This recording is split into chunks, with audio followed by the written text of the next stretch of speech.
Bueno, entonces tenemos una estructura que es un perfil IPN, que está en voladizo, está empotrado acá en A, vamos a llamarle.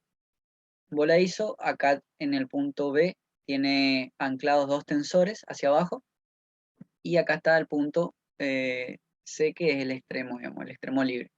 Las distancias están todas dadas, tienen los ángulos, eh, tenés la carga, el valor de la carga, el valor de la distancia, el módulo de elasticidad y el diámetro del tensor. Fíjate que también el perfil te da, o sea, está todo dimensionado. Lo único que te pide el ejercicio es el diagrama de MQN. Pero acuérdense que para el diagrama de MQN tenemos que determinar las reacciones, ¿sí? Todas las reacciones. Ay, perdón. Y fíjense que en este caso, vamos a analizar. Acá todo esto es una sola chapa, ¿sí? O sea, tenemos una sola chapa. Por lo tanto, son solamente 3 grados de libertad. Pero fíjense que acá yo tengo de condiciones de vínculo, tengo un empotramiento que me restringe 3, un tensor que me restringe 1 y un tensor que me restringe 1. O sea, tengo de condiciones de vínculo, o sea, o apoyos, tengo 3, 4, 5 condiciones de vínculo. O sea que la estructura es hiperestática.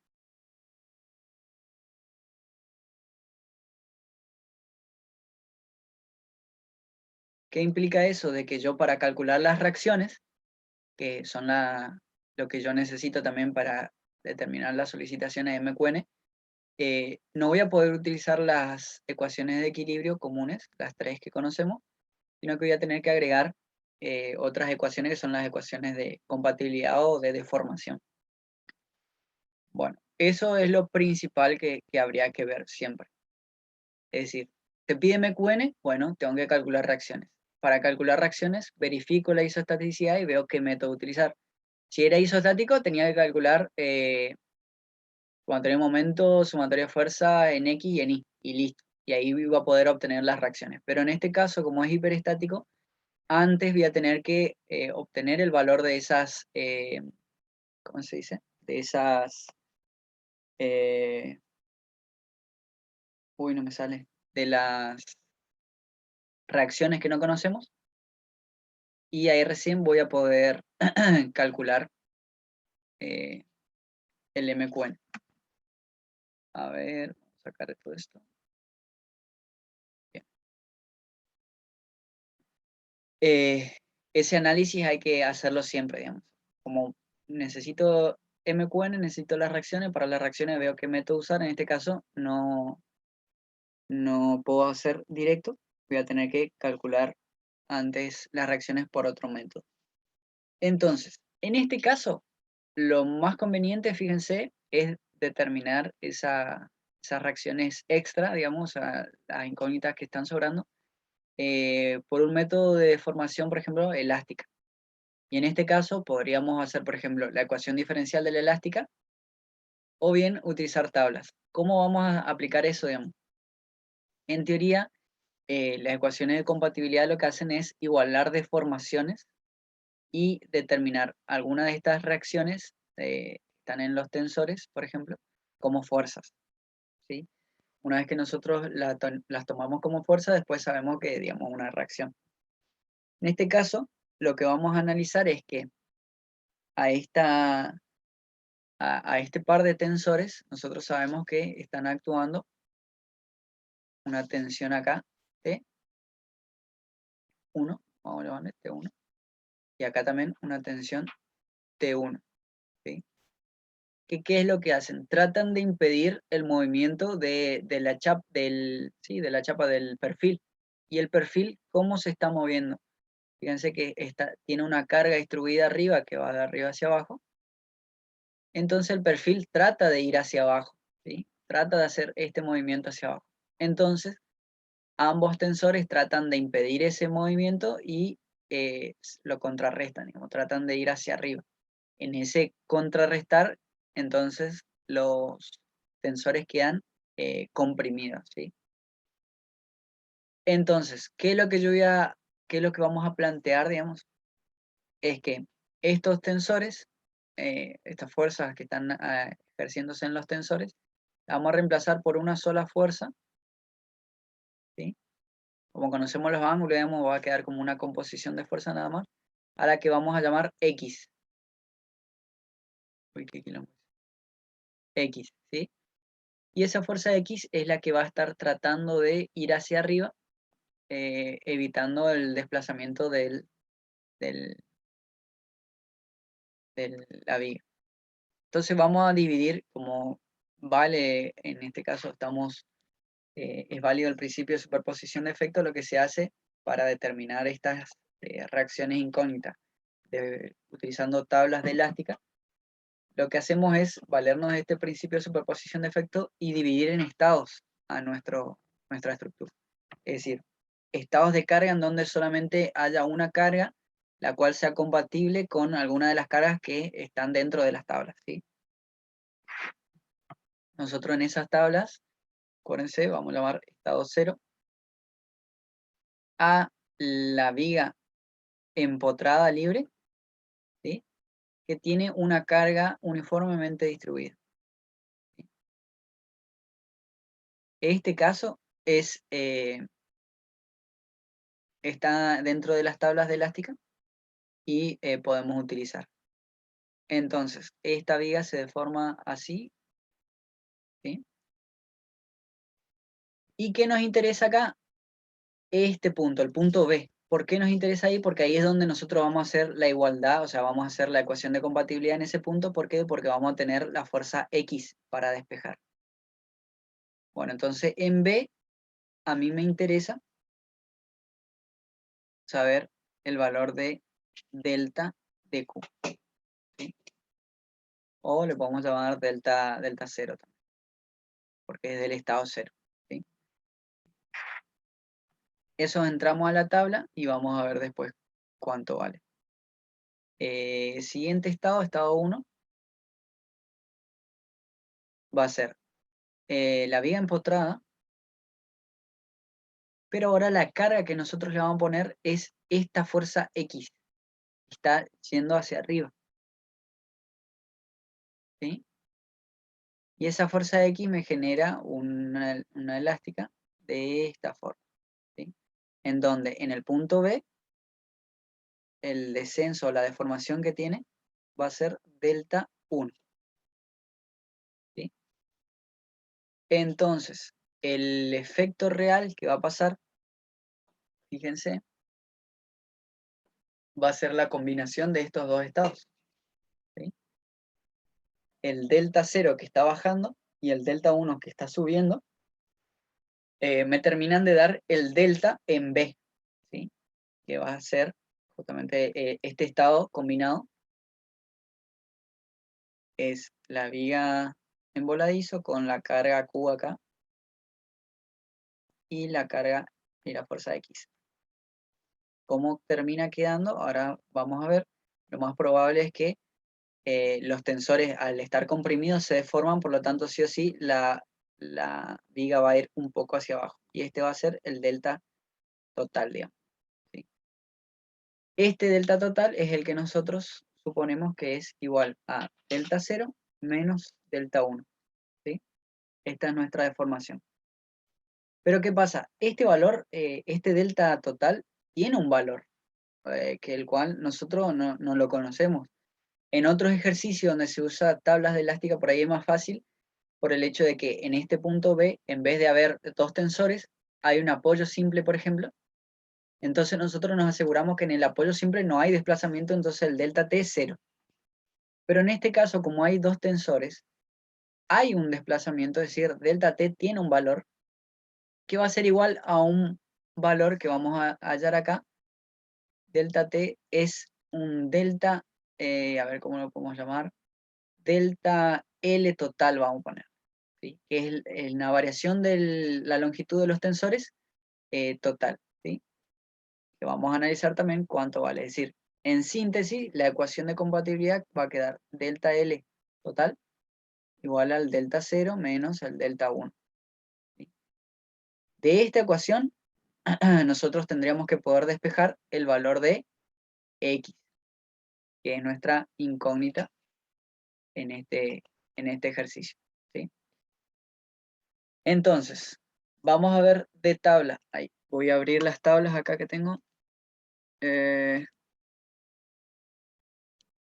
elástica. No sé si ustedes tienen o yo los tengo en PDF, si después quieren les paso también.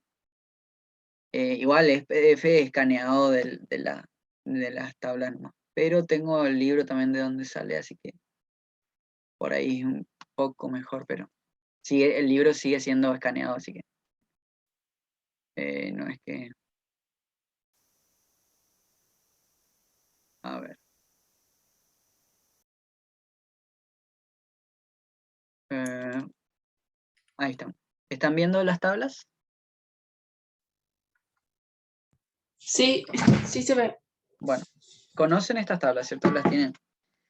Bueno, en este Sí, caso sí tenemos. son la tabla 8.1, ¿viste? Por ahí el profe quiere que le aclare, cuando usan tablas, quiere que le aclare qué tabla es y qué caso es el que vos estás utilizando, para que lo tengan en cuenta eso. En este caso, por ejemplo, sabemos entonces la tabla 8.1 y vamos a ver qué caso vamos a usar para cada uno. El delta 0 dijimos que era el de la cara distribuida, entonces va a ser, fíjense, una viga empotrada, viga en voladizo, con cara uniformemente repartida, ¿sí? Ese es el delta 0. ¿Y cuál era? Era el delta en un punto intermedio. Entonces vamos a tener que utilizar esta ecuación, ¿sí? Fíjense que es la flecha en una sección cualquiera en función de x, ¿sí? Entonces esta es la expresión que tenemos que utilizar. Esta no, ¿por qué? Porque este es el delta máximo, es decir, el delta en el extremo nada más. Nosotros no necesitamos en el extremo, necesitamos en un punto intermedio. Bien, la otra era una carga puntual, el delta 1 vemos, era una carga puntual en un punto intermedio, donde ahora acá, fíjense, sería el caso 2, en vez de P sería nuestro X, que es incógnita, ¿sí? Y otra vez, en este caso, no sería el delta máximo porque no estamos en el extremo, sino que es un valor intermedio. Y acá, fíjense, eh, va a ser o uno u otro, porque justo está en el donde x es igual a A o es igual a B. ¿Viste? Eh, podemos utilizar este o podemos utilizar este. Entonces, hubiera sido igual de válido utilizar este caso, ¿sí? Donde otra vez, en vez de P es X, y la fuerza está aplicada en el punto donde está, en el extremo, digamos. Entonces acá sí podemos utilizar este caso. ¿Por qué podemos hacer esto? Porque la deflexión, o sea, la elástica en vigas, en voladizo, se va flexionando solamente hasta el punto donde está aplicada la carga. A partir de la carga, puntual hablando, ¿cierto? A partir de la carga, la variación de la elástica es una línea recta, o sea que es simple geometría, digamos, no tiene que ver toda la rigidez y eso de la vía que tiene en cuenta el E por I. ¿Sí? Entonces es lo mismo que yo considere este caso en el extremo que este caso en un punto intermedio, ¿sí? Es lo mismo. No pasa igual en cuando la carga es distribuida, ¿sí? Para que tengan en cuenta. Pero yo les recomiendo usar nomás el caso 2 para que el profe, digamos, quede conforme. Bueno, en este caso vamos a, entonces, voy a anotar por acá, este sería P por X cuadrado sobre 6 por Y por 3A menos X. Bien. ¿Dónde estamos?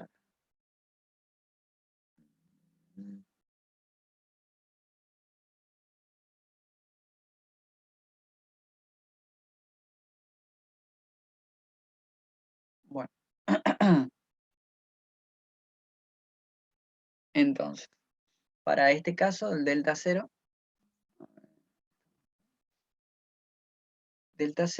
es igual a Q por A al cuadrado, que sería el X donde nosotros estamos analizando, ¿cierto? Esto es A al cuadrado sobre 24 por I. Todo esto multiplicado por A al cuadrado más 6 por L al cuadrado, donde L es ya de toda la longitud total, ¿cierto? Entonces L menos 4L por A. ¿Sí? Y acá el delta 1 va a ser igual a X, sería porque es P, por A al cuadrado, porque esta distancia es A al cuadrado sobre 6E por I. Y acá, fíjense que queda 3A menos A.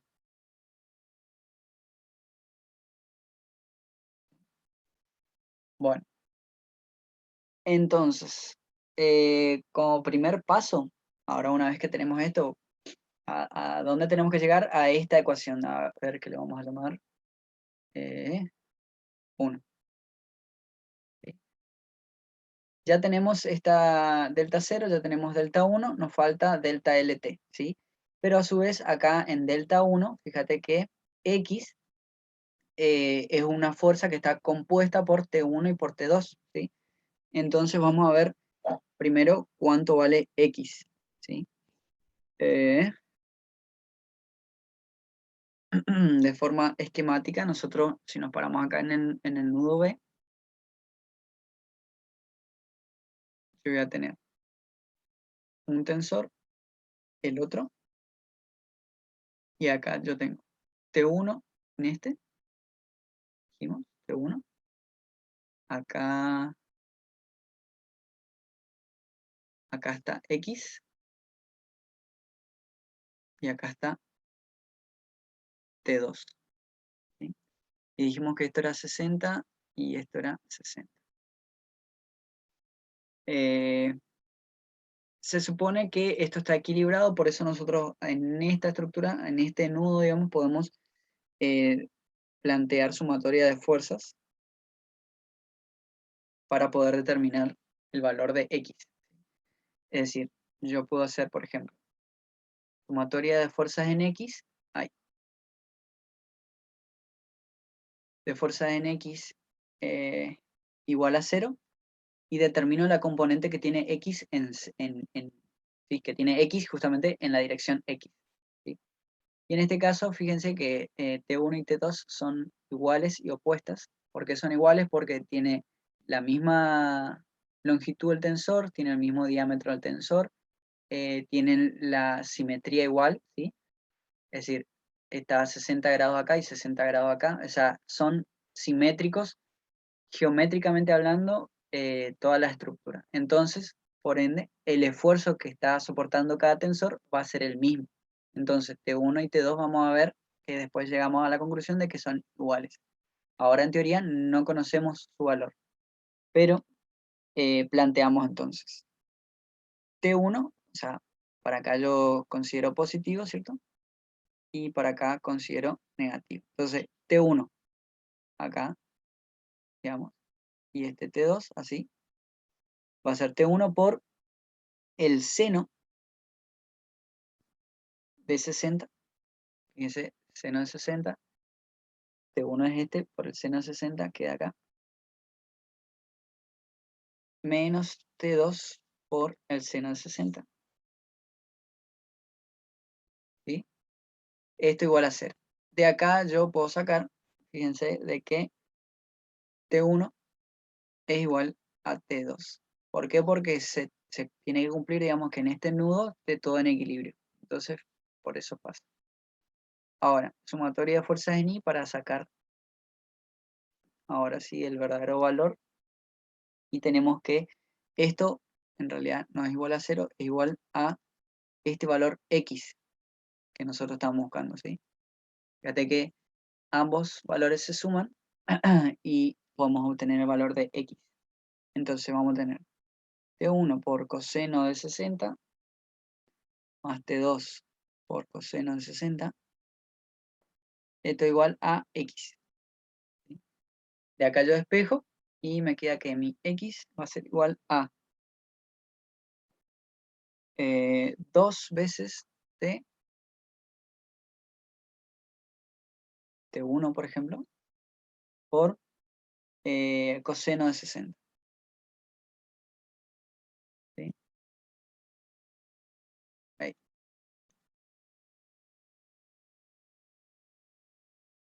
Dos veces T1 por coseno de 60. Y T1, ¿a qué va a ser igual? T1 o T2. Acá arriba, ¿no?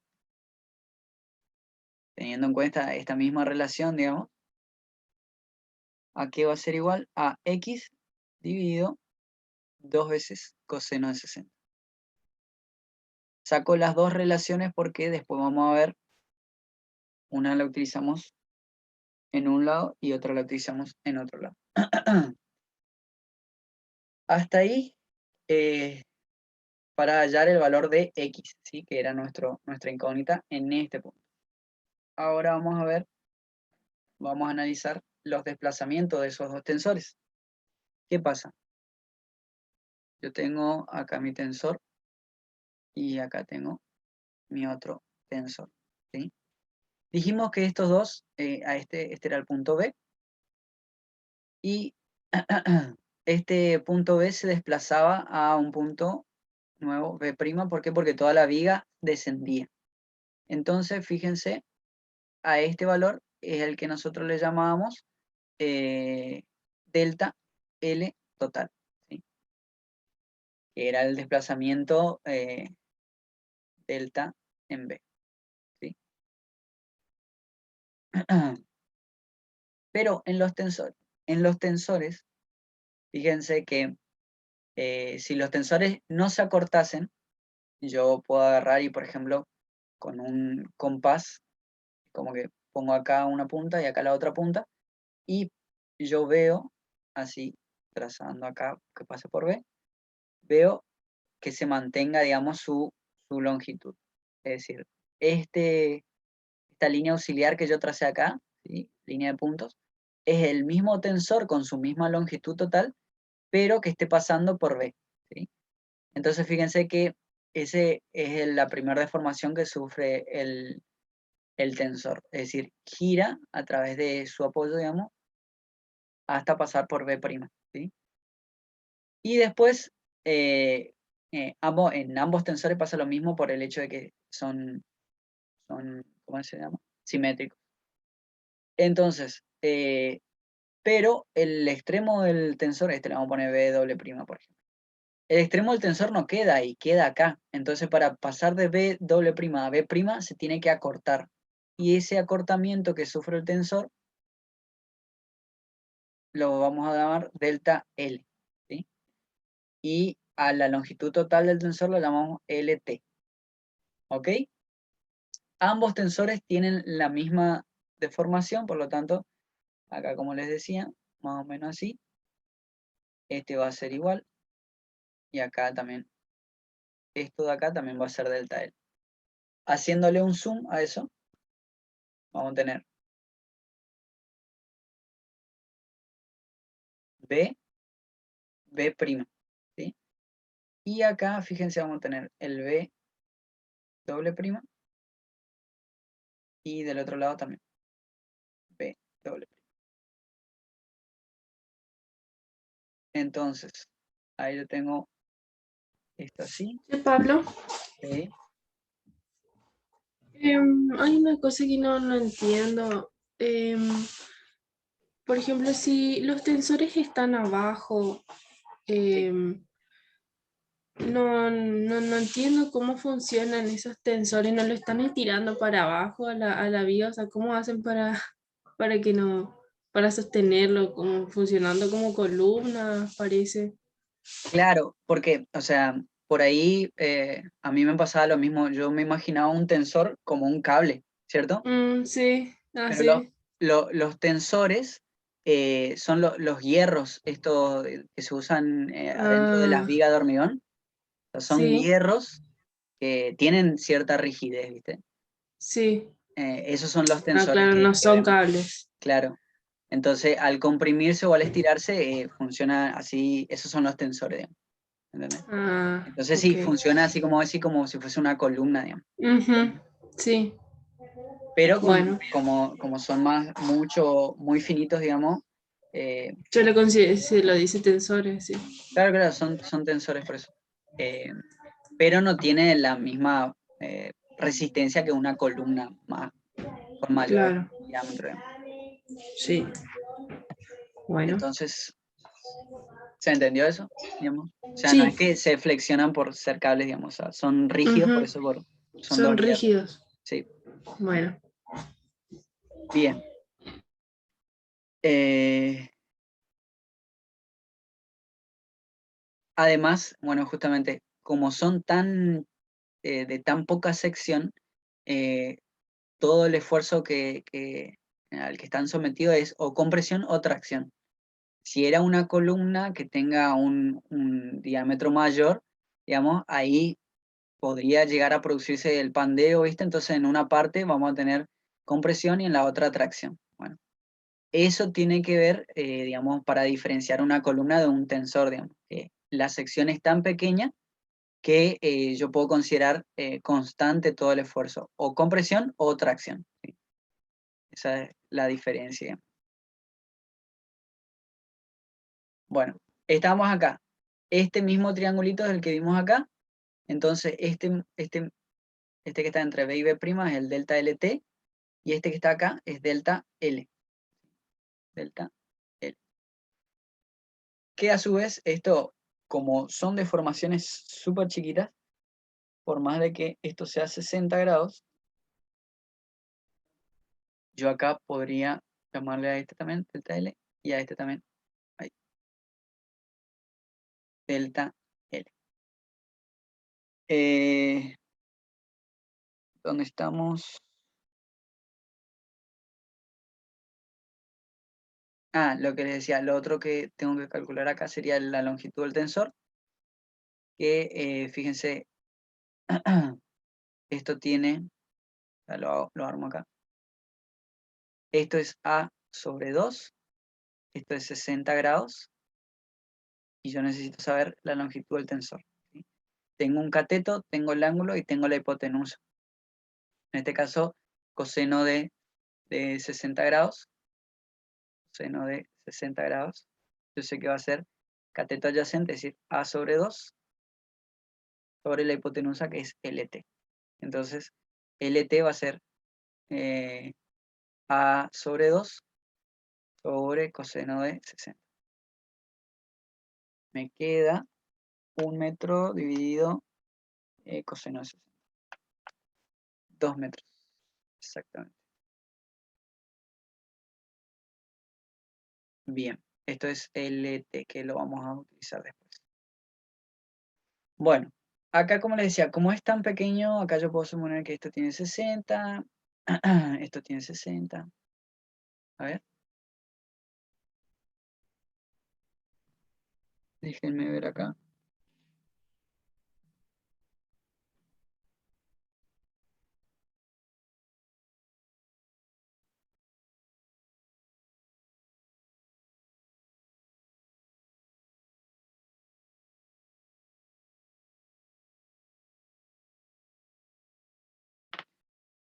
Bueno, en teoría, como esto es tan chiquito, esto tendría que ser perpendicular uno entre otro, pero en realidad no es así, digamos, o sea, va a tener un valor de ángulo, pero como es tan chiquito, podemos suponerlo así. Entonces, el que yo quiero sacar es este delta LT en función de estos delta L, y estos delta L que son el acortamiento de ambos tensores. Eh, yo tengo que, fíjate que este delta LT viene a ser la hipotenusa de este delta L, ¿sí? Entonces, de acá yo tengo que el coseno de 60, coseno del ángulo, igual que como hicimos recién, va a ser igual al cateto adyacente, que es delta L, sobre la hipotenusa, que es nuestro delta LT. ¿Sí? Y acá el delta L chiquitita va a ser igual a nuestro delta L total por coseno de 60. ¿Por qué utilizo acá este despeje? Porque ahora vamos a ver, yo este delta L lo puedo sacar por Hooke, digamos, por al ser un tensor, tiene un acortamiento, es una deformación unidimensional, digamos. Yo puedo plantear la ley de Hooke unidimensional y obtener este valor de delta L en función de el E, digamos, que conocemos que es, como es A0 el tensor, tiene su módulo de elasticidad. Conocemos X, digamos, que es la tensión en la que está T1, digamos, que es la tensión en la que está aplicándose, y podemos despejar, digamos. O sea, si yo planteo Hooke, voy a tener que la tensión en el tensor va a ser igual al módulo de elasticidad por la deformación específica.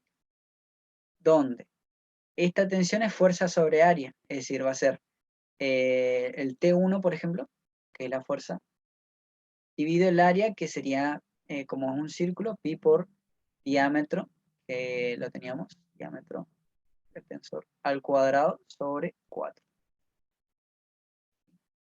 Y esto va a ser igual al E por la deformación específica. Y esta deformación específica es el delta L sobre el LT. Bueno, de esta expresión despejamos el delta L, ¿sí? Y nos queda, a ver acá lo voy a poner, delta L va a ser igual a este T1 por LT dividido el pi por diámetro al cuadrado sobre 4 por E. Todo esto.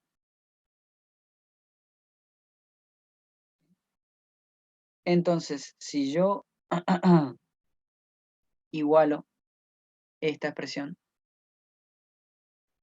y esta expresión, fíjate que voy a tener acá, en teoría, la mayoría son datos, menos el T1, y acá el delta LT es el que yo tengo que despejar acá para ponerlo después en mi expresión de, ¿cómo se llama este? Uy, se me fue el nombre. La ecuación de compatibilidad total, ¿no? Entonces, ¿qué nos va a quedar? Igualando estas dos, yo tengo delta LT por coseno 60 igual a T1 por LT sobre pi por diámetro al cuadrado sobre 4 por E. ¿Sí? Eh, de acá despejo yo el delta L este, y o sea, es todo esto, pero dividido el coseno de 60. T1 por LT y por diámetro al cuadrado sobre 4 y E y el coseno de 60. Bien ahí. Esto yo puedo meterlo en nuestra expresión acá, esta, la expresión 1. Y fíjense que ya tenemos delta LT, tenemos delta 0 y tenemos delta 1. El tema es que yo el delta LT lo puse como T1, ¿sí? Hay dos opciones, o despejamos T1 o despejamos X, digamos. Cualquiera de las dos es válida. Si despejamos T1, yo como este delta LT ya lo tengo en función de T1, a este X lo tendría que poner en función de T1. Si vamos a despejar X, yo a esto lo dejo como está, pero a este lo tengo que cambiar, digamos, que quede en función de X. ¿Sí? Eh, Acá lo que nosotros vamos a hacer es dejarlo todo en función de T1.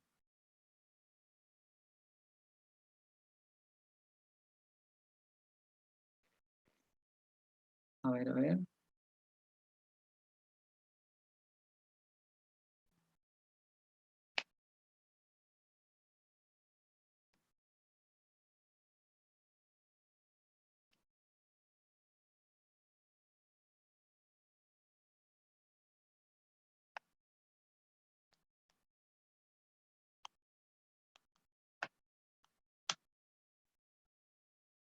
Ya.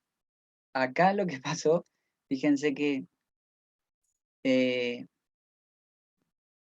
esto, 1 sobre 2 coseno de 60 me da 1. O sea, hacer 1 dividido 2 veces el coseno de 60 es 1. Es decir que en este caso particular, T1 es igual a X. O sea que en este caso particular, si yo hacía el reemplazo, después se iban a anular y es lo mismo, digamos, hacer uno o hacer el otro. Así que ahí se simplifican las cosas. Es decir, acá yo en vez de T1 directamente le puedo poner X y despejamos X y listo. ¿Se entendió eso? Sí. Sí, sí. Pablito, ¿Eso para qué era? Me una perdí. pregunta. Esto estamos, o sea, el delta LT es el que nosotros metemos en nuestra ecuación de compatibilidad para poder despejar la otra incógnita que nos faltaba, que era estas tensiones acá, digamos. Con este X que nosotros vamos a calcular, después estas otras reacciones la calculamos como isostático y tenemos todas las reacciones para calcular el MQN, ¿sí? Por eso es que planteamos esta ecuación 1 hoy como ecuación de compatibilidad. Lo que les decía es que justamente T1 y X están relacionados. Nosotros utilizamos X solamente porque X, o sea, fuerzas así verticales nomás hay en las tablas, ¿sí? Entonces por eso utilizamos X así. Y con la relación que habíamos sacado hoy, o sea, hay una relación entre esas T1 y T2 que están inclinadas y X que es vertical, ¿sí? Es la composición de ambas. En este caso particular, por el ángulo 60, termina siendo de que T1 es igual a X, ¿sí? O sea, T1 y T2 son igual a X. Entonces, no hay problema, o sea, puedo dejarlo todo en función de X o dejarlo todo en función de T. ¿Se entendió, Tati? Ah, sí, sí, ahora sí. Gracias. Ok. ¿Y qué estaba por decir, Mariana? Sí, ¿me escuchás bien? Sí. Sí, se te escucha. Que quería preguntar si... ¿Ahí me escuchás bien? Sí, sí, se Que te escucha bien. quería, sí, te quería preguntar si el acortamiento del tensor se produce como resultado final analizando la estructura entre la carga y el tensor, pero no siempre se produce un acortamiento, ¿no? O sea, en este caso particular, analizando el total, digamos, entre la carga y el tensor. No, no es que siempre se va a producir un acortamiento con el tensor. Claro, claro. O sea, según cómo estén las cargas y cómo esté el tensor, va a ser o un acortamiento o un alargamiento. Por ejemplo, o sea, si esta carga Q, en vez de ir hacia abajo, iba hacia arriba, Es un alargamiento. iba a haber un alargamiento, sí. Ah, bien, bien. Bien. Entonces, como ya tenemos toda nuestra ecuación 1, la reemplazamos. A ver, ¿dónde lo metemos? Es decir, delta L total era igual a delta 0 menos delta 1, ¿sí? Delta L total es XLT, va a ser X por la longitud del tensor sobre pi por diámetro al cuadrado sobre 4 por E por coseno de 60. Y esto va a ser igual acá. Acá, fíjense que esto es un choclazo.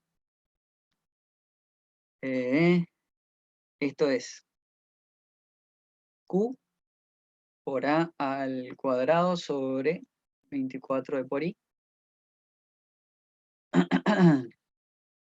A al cuadrado más 6L cuadrado menos 4L por A menos, a ver acá, era X a cuadrado sobre 6E por I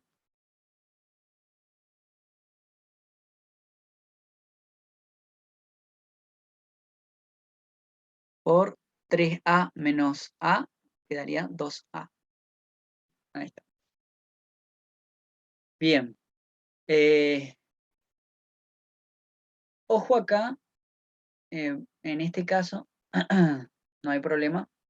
El tensor y la viga son de acero. Entonces, el E, tanto acá como en estos, es el mismo. Era el 2000 toneladas por centímetro cuadrado.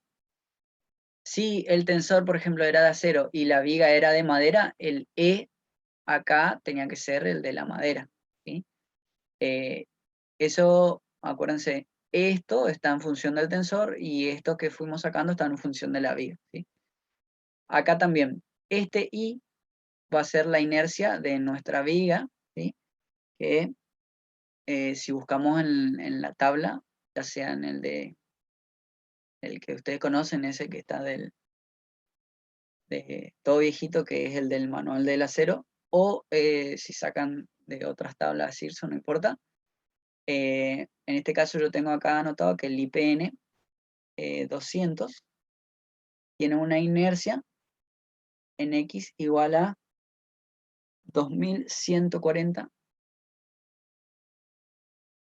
centímetros a la cuarta. Bien.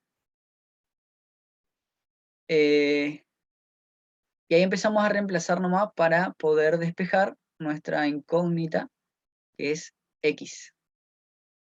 ¿Sí? Por ejemplo, voy a agrupar todo lo X del lado izquierdo, voy a tener X por LT, que era 2 metros. Acá, como los E y los I están en centímetros, voy a dejar todas las distancias y cosas en centímetros también. Pero fíjense que acá yo tengo el E dividiendo en ambos miembros, entonces yo lo podría anular a todo y el E no lo utilizo. Entonces acá en vez de 2 metros, como les decía, le pongo 200 centímetros, dividido el pi por, esto está en milímetros, era 14 milímetros, sería 1,4 centímetros al cuadrado sobre 4. Si no me siguen en algún momento o tienen alguna pregunta, pregunten, no hay problema. Córtenme nomás y pregunten. Después, acá teníamos el Q, que era 1 tonelada por metro. ¿Se acuerdan? Acá está, 1 tonelada por metro. Entonces, pongo acá 1 tonelada por metro. Lo tengo que pasar a toneladas por centímetro. Entonces, a ver, lo voy a dibujar de otra forma así. Toneladas por metro. 1 metro son 100 centímetros. Y ahí ya queda esto convertido.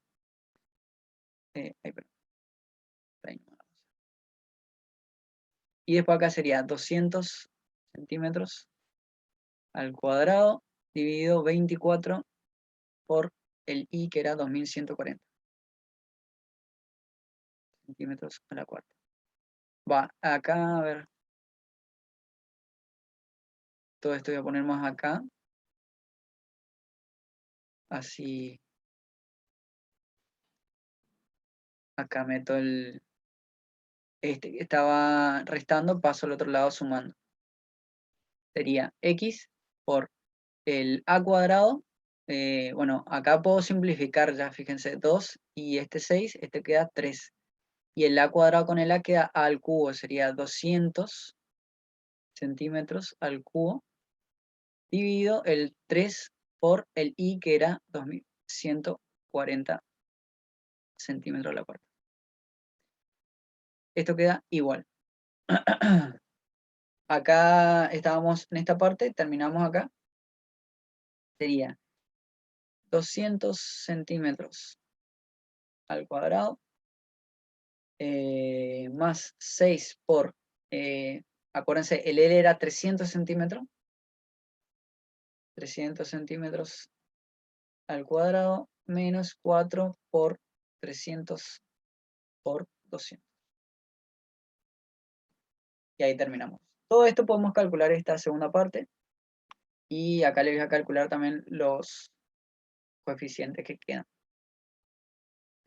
Vamos a ver, sería pi por 1,4 al cuadrado dividido 4 por coseno de 60, y ahí el 200 dividido eso, me queda 259,84.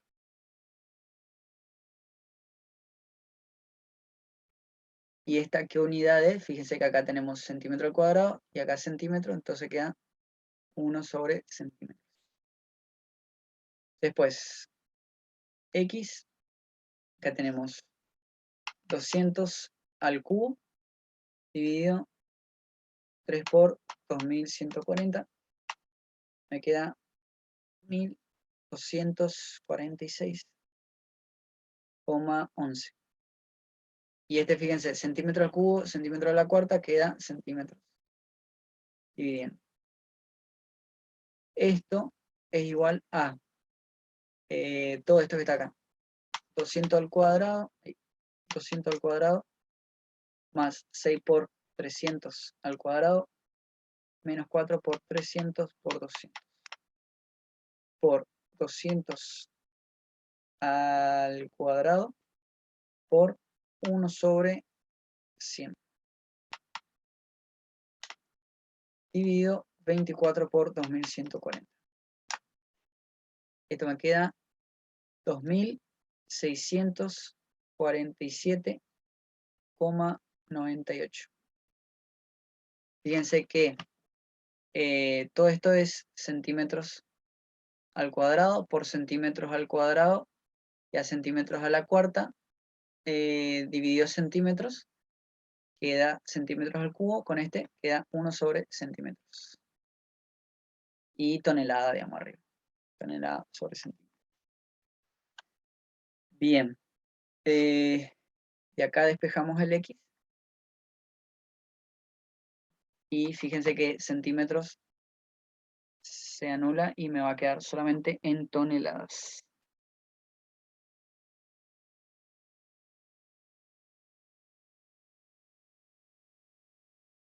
Esto queda 1,758 toneladas.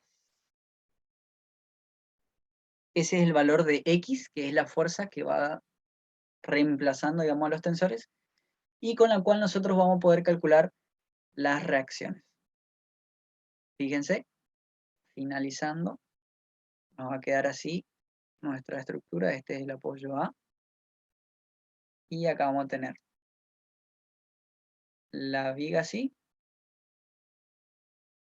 y la carga distribuida acá, y la carga X acá.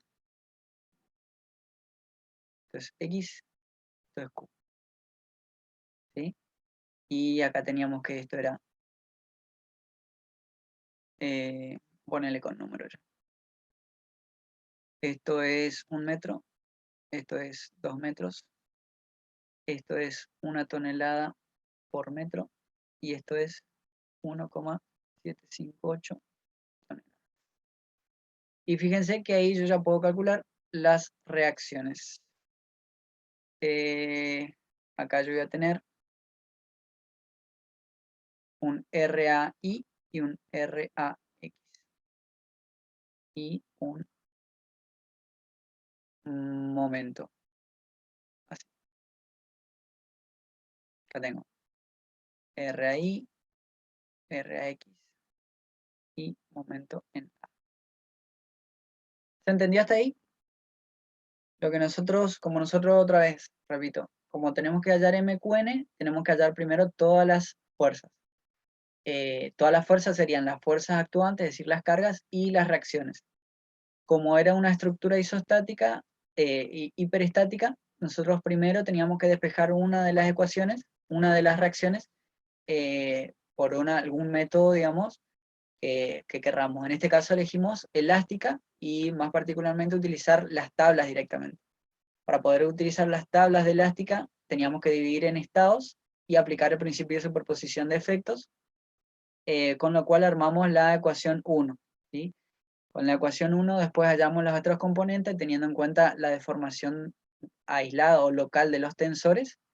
Aplicando Hooke, digamos, podemos obtener una expresión de el descenso o la deformación combinada de ambos tensores. De ahí armamos nuestra ecuación 1, que era la ecuación de compatibilidad, y obtuvimos el valor de X, que era una de las reacciones incógnitas. Entonces ahí ya tenemos todas las cargas y la estructura termina siendo isostática. Podemos calcular las reacciones con sumatoria de momentos y sumatorias de fuerzas. ¿Se entendió hasta ahí? Sí. Buenísimo. Sumatoria de fuerzas en 0, en I entonces igual a 0, y puedo sacar RI, o sea, voy a tener RI subiendo, más X subiendo, menos Q por el 3 metros. Esto igual a 0, y de ahí puedo sacar RI. Que RI es igual a, sería 3 menos 1,758. Queda 1,242.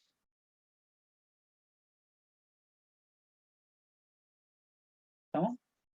Después, sumatoria de fuerzas en X, fíjense que no hay fuerzas en X, entonces la reacción en X, Rx igual a 0. Y después la sumatoria de momentos en A va a ser igual a el MA. Entonces, ¿qué voy a tener? Tengo X que gira, acuérdense siempre, vamos a poner acá. Este sentido es positivo, este sentido es negativo. X es negativo, menos 1 por, menos X por 2 metros.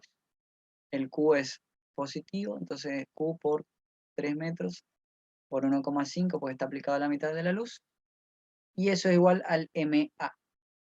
¿Sí? Entonces, nuestro MA va a ser igual a 1,758 por 2.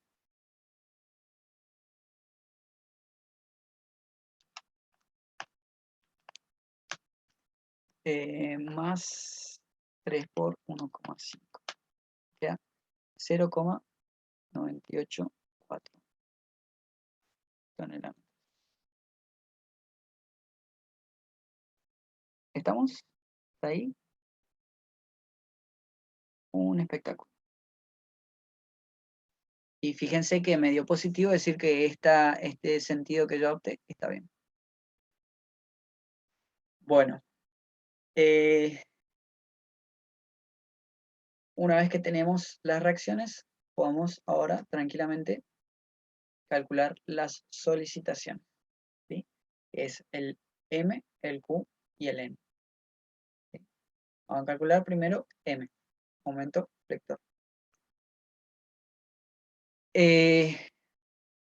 Momento flector en A va a ser igual a ¿qué? Al momento en A. Es decir, va a ser si miro a izquierda, va a estar MA, que tiene sentido negativo, entonces menos 0,984 toneladas. Después, si calculo el momento flector acá sería B, espera B, le llamamos B y este le llamamos C. Momento flector en B va a ser igual a menos 0,984, que es el M. Después RI es positivo, tenemos más 1,242 por 2 metros. Y la carga Q, que es menos Q por 2 metros por 1 metro, que sería aplicarlo a la mitad de la luz. Esto me da menos 0,5 toneladas. Después, el momento flector en C, si yo hago a derecha, es igual a 0. ¿Sí? Calculamos los momentos flectores auxiliares para el tramo AB y para el tramo BC. Tenemos auxiliar 1, sería el Q, que es 1 tonelada por metro, por la longitud, que es 2 metros cuadrados, sobre 8. 2 por 2, 4, dividido 8 es 1 medio, sería 0,5 toneladas. Y el otro momento flector auxiliar es 1 tonelada también por 1 metro al cuadrado sobre 8. Esto quedaría 1/8, sería 0,125 toneladas. ¿Estamos? Entonces, nuestro diagrama, acuérdense, siempre se dibuja la chapa, dibujamos la chapa, y los valores de los momentos perpendiculares a la chapa. Tenemos que ver de qué forma se está flexionando la chapa para poder dibujar los diagramas. Yo me paro en A, puedo mirar, por ejemplo, lo que está pasando a la derecha, y me está flexionando la viga en la parte de arriba, es decir, que este primer valor va a estar en la parte de arriba. Ejemplo, qué sé yo, lo tiro ahí, 0,984. Y este, fíjense que es el valor negativo. En B también tengo un valor negativo, o sea que va a estar para arriba, más o menos a la mitad de ese. Y después teníamos el 0. Después, acá, uno con líneas auxiliares para trazar las parábolas. Tengo este acá y este acá.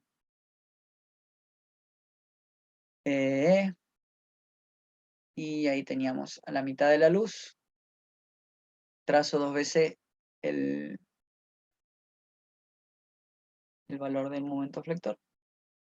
Esto está exagerando, digamos. Yo acá tengo el dibujo hecho a escala y me queda, voy a dibujar, me queda una cosa así, y después acá súper chiquito.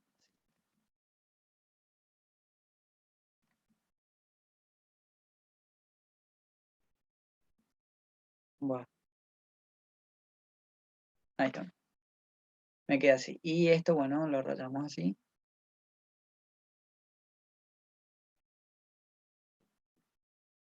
Donde esto era 0,5 toneladas y esto era 0,984.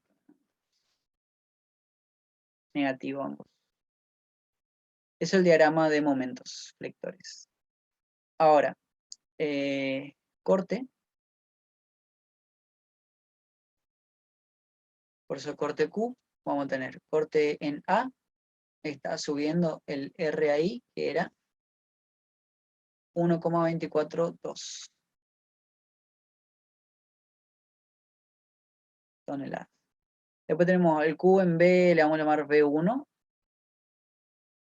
que sería acá antes B1 y después B2. O sea, ahí tenemos antes de X y después de X. B1 va a ser el RA que está subiendo, 1,242, menos el Q que está bajando.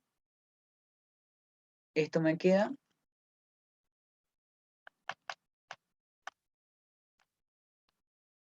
negativo menos 0,758 toneladas.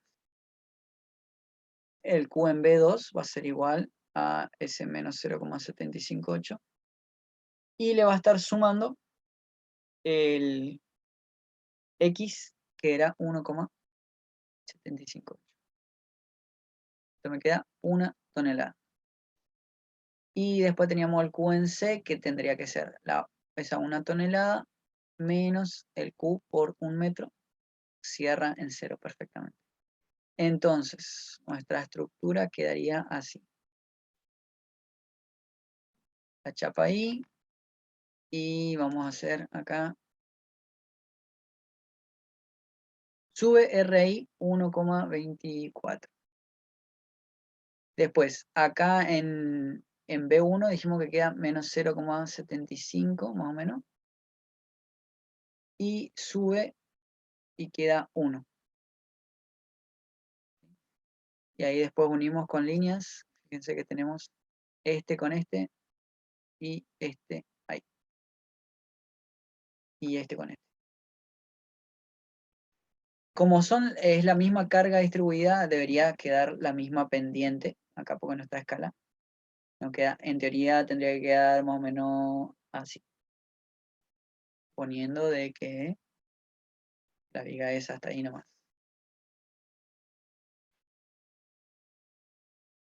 Algo así quedaría. donde nosotros tenemos acá, este es 1,24, esto es 1 y este es 0,758. El signo acá es así, el signo acá, a ver, es así. No, al revés.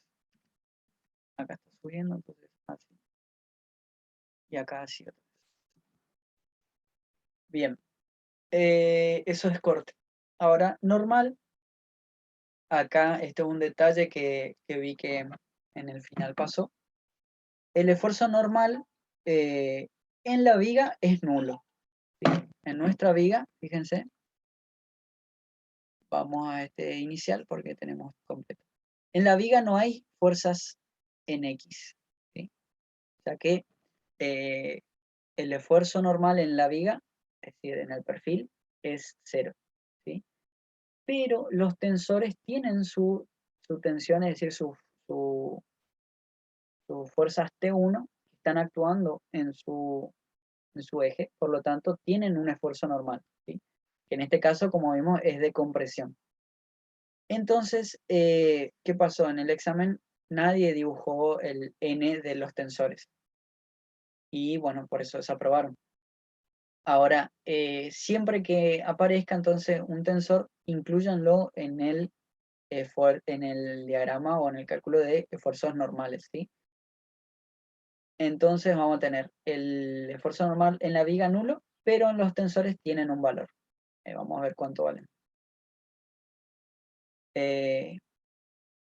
Acá vamos a poner en la viga n igual a 0.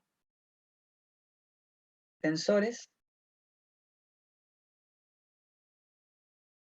yo voy a tener que n es igual a T1, que es igual a T2. ¿Y cuánto vale T1 y T2? Nosotros habíamos despejado la fórmula, acá está. T1 es igual a X. Entonces, esto es igual a X, que sería 1,25,8 toneladas. Y ahí dibujamos nuestra estructura entonces. Vamos a tener la viga, que no tiene esfuerzo normal, y los dos tensores.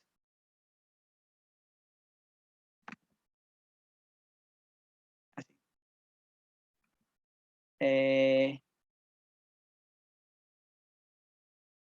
Vamos a tener 1,78, esto es compresión. Vamos a dibujarlo para arriba. Ahí. Compresión. Yo supongo que miro así, ¿sí? La estructura la miro así, entonces acá es el de abajo y acá es el de abajo. Y considero que dibujo la compresión arriba. Entonces ahí ambos están a compresión y eso es el valor que tienen. Ambos tienen 1,758. Recuerden siempre de que todos los gráficos los dibujamos a escala, digamos. Así que no hay... Esto todo tienen que dibujarlo a escala. Bien. Se puede, dice, dibujar el corte y momento tomando la estructura original también. Corte y momento. Sí, sí, también. Lo que pasa es que, como les decía, momento flector no va a haber en los tensores porque se considera que como es una sección tan pequeña, solamente tenemos compresión o tracción. Es decir, no va a haber momento flector en los tensores. Y corte, como los tensores solamente tienen fuerzas, digamos, en su dirección, corte no hay. A ver, acá yo podría tranquilamente, tranquilamente dibujar acá los tensores también, que si quieren lo dibujan, digamos, pero si yo analizo al tensor como chapa, ¿qué va a pasar? Las fuerzas que están actuando acá son solamente, son fuerzas axiales al tensor, es decir, son en este sentido. Entonces, corte, que tendría que ser así, no hay en el tensor. ¿Sí? Y lo mismo con si yo considero el momento flector.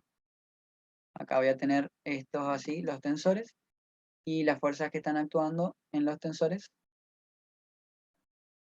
son así, no me generan tampoco momentos. ¿Se entiende? Bien. Entonces, si quieren, lo dibujan así como chapa también, digamos, a los tensores, tanto en M como en Q. Pero pasa eso, digamos, que como las fuerzas que están actuando en ese tramo, en esa chapa, son solamente axiales, no generan ni corte ni momento. Distinto pasa con el esfuerzo normal, digamos. Bien, y ahí terminaría el ejercicio. Con eso. ¿Alguna duda que tengan?